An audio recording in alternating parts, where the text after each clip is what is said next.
আজ আমাকে কথা বলতেই হবে ইনশাআল্লাহ, কারণ আগামীতে আবার আপনাদের সাথে দেখা হবে কিনা আমি জানি না।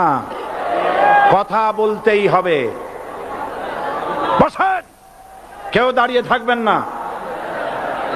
আমি দেখতে পাচ্ছি বাংলাদেশের ভাগ্য আকাশে উত্তর গগনে কালো মেঘ জমা হয়েছে, ঝড়ের পূর্বাভাস লক্ষ্য করছি।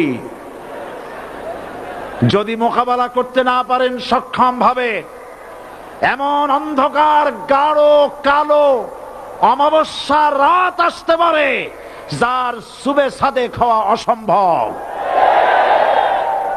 সুতরাং আপনারা কি কাপুরুষের মতো কাফের মুশরিকদের গোলামি করে মরতে চান? বিড়ালের মতো 500 বছর বেঁচে থাকার কোনো লাভ নাই। সিংহের মতো 1 ঘন্টা বাঁচতে চাই। আমাদেরকে বলা হয় সাম্প্রদায়িক উস্কানিমূলক কথা নাকি আমি বলি।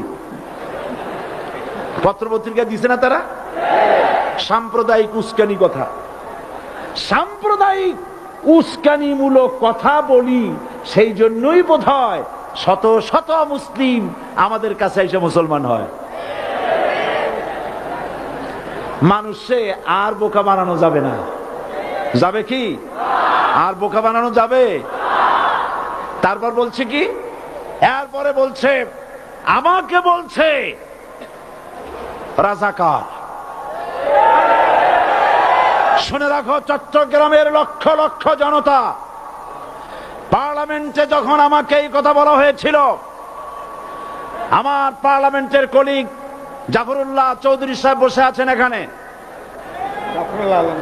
হ্যাঁ, জাফরুল ইসলাম চৌধুরী বসে আছেন পাশে। প্রধানমন্ত্রী সুদ্ধা, অন্তত 3 শতাধিক পার্লামেন্টের সম্মানিত সদস্যরা সেদিন বসা। 1997 সনের বাজেট বক্তৃতা যখন আমি করতেছিলাম, ডক্টর কুদরতে খোদা, নাম রাখছে কুদরতে খোদা, আসলে গজবে খোদা। এই লোকটি নাস্তিক, ইসলামের চূড়ান্ত দুশমন। তার প্রণীত শিক্ষা ব্যবস্থার যখন সমালোচনা করছিলাম, ট্রেজারি বেঞ্চ থেকে আমাকে বলা হলো রাজাকার। আমি আমার সমস্ত শক্তি একত্রিত করে বলেছিলাম শুধুমাত্র হিন্দুস্তানের রাজাকারেরাই আমাকে রাজাকার বলতে পারে। আমি বলেছিলাম 1973 সন পর্যন্ত আমি বাংলাদেশের কোন রাজনৈতিক দলের নেতা এবং কর্মী ছিলাম না। আমি রাজাকার নই। আমাকে রাজাকার বলে যদি তাকেও প্রমাণ করতে না পারে 10 কোটি টাকার মানহানি মামলা দায়ের করব। আমার এই বক্তব্য সারা দুনিয়া শুনেছে।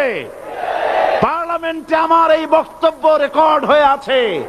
সেদিন 3 শতাধিক পার্লামেন্ট মেম্বারের কেউ আমার চ্যালেঞ্জ গ্রহণ করেন নাই। যে কোনো ব্যক্তি পার্লামেন্টে গিয়ে আমার বক্তৃতা দেখে আসতে পারেন। এরপরে 1997 সনের 7ই অক্টোবর দৈনিক জনকণ্ঠ পত্রিকা যখন আমার বিরুদ্ধে লিখলো, সেই পত্রিকায় সাইদির ওপেন চ্যালেঞ্জ 8ম পাতা, 1997 7ই অক্টোবর, এত বড় 2 কলমে হেডিং। সেখানে আমি বলেছি বাংলাদেশের সকল সাংবাদিক, গোয়েন্দা বিভাগ, বাংলাদেশের সকল বুদ্ধিজীবীকে আমি আমার পিরোজপুরে আমন্ত্রণ করছি। আমার উপস্থিতিতে যদি কেউ প্রমাণ করতে পারে বাংলাদেশের স্বাধীনতা যুদ্ধের বিরুদ্ধে আমার কোনো ভূমিকা ছিল, সজ্ঞানে স্বেচ্ছায় জাতীয় সংসদের সদস্য পদ থেকে পদত্যাগ করব। 3 বছর পার হয়ে গেছে, আজ পর্যন্ত কেউ এই চ্যালেঞ্জের মোকাবেলা করে নাই। সুতরাং আমাকে যারা রাজাকার বলবে তারা পিতৃ পরিচয়হীন অবৈধ সন্তান। 1971 সনের, শোনো মুসলমানেরা, 1971 সনের কোন কাদা সাইদির গায়ে লাগে নাই। আমাকে রাজাকার বলে জনগণ থেকে বিচ্ছিন্ন করবা, জনগণ থেকে আমারে বিচ্ছিন্ন করা যাবে না। কারণ এই জনগণ আমার জন্য আসে না, এই জনগণ আসে আল্লাহর কোরআনের জন্য।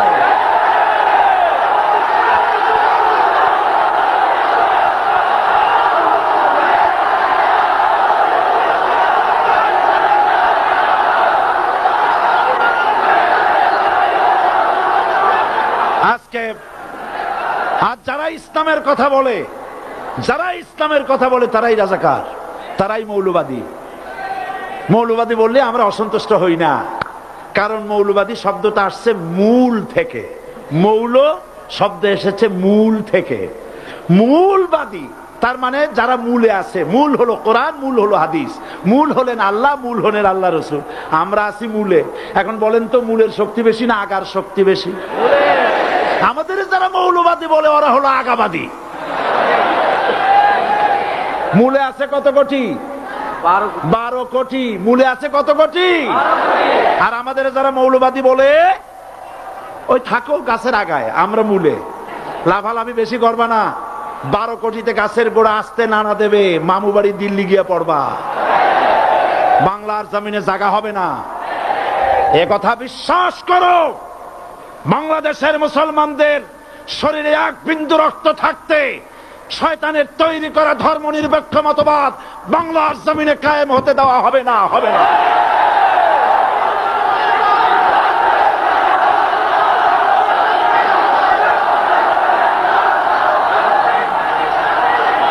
রাসূল করিম সাল্লাল্লাহু আলাইহি ওয়াসাল্লাম কোরআন প্রতিষ্ঠার জন্য আন্দোলন করেছিলেন। আয়াতুল কুরসি আমাদের সে কথাই শিখেছে।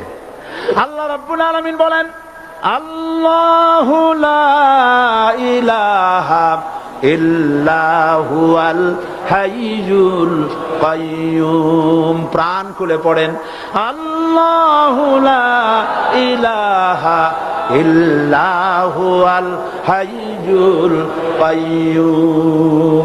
আল্লাহ হচ্ছেন তিনি যিনি ছাড়া কোনো ইলাহ নাই, আইনদাতা নাই, বিধানদাতা নাই। আমরা মানুষের তৈরি করা আইন মানি না। 12 কোটি মুসলমানের দেশে আইন তৈরি করবে মানুষ, আমরা মানব না। পার্লামেন্টে তৈরি হতে হবে কোরআন দিয়ে, পার্লামেন্টে আইন তৈরি হতে হবে কোরআন দিয়ে। সুতরাং ভয় যতই পান আর যতই ষড়যন্ত্র করেন, 4 দল যখন একত্রিত হয়েছে, ঐক্যবদ্ধ থাকবে, সরকার ঐক্যবদ্ধভাবে গঠন হবে, নির্বাচন ঐক্যবদ্ধভাবে হবে এবং কোরআন হবে, আল কোরআনের পার্লামেন্ট হবে বাংলাদেশে।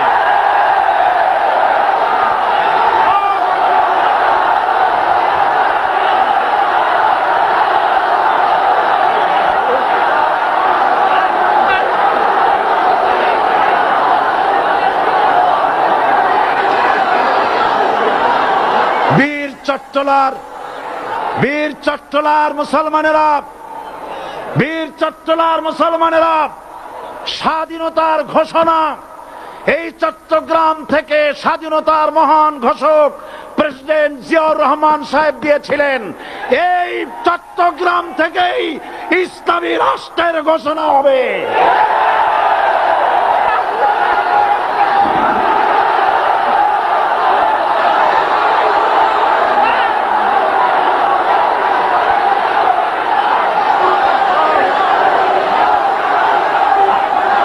আশাবাদী আপনারা অবশ্যই তা পারবেন। আমি 100% বিশ্বাস করি ইনশাআল্লাহ।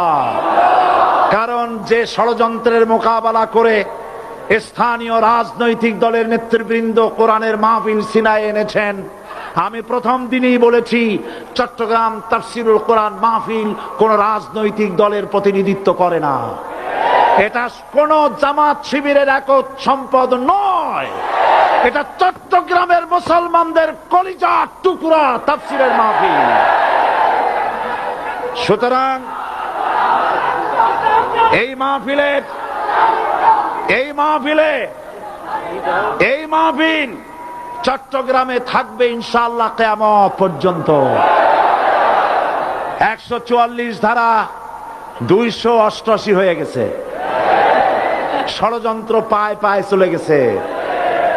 আমি ওই সব ছেলেদের বলি, সরকারি দলের ছাত্র হইয়া মুসলমানদের বিপক্ষে যাইও না। এদেশের ভাগ হয়ে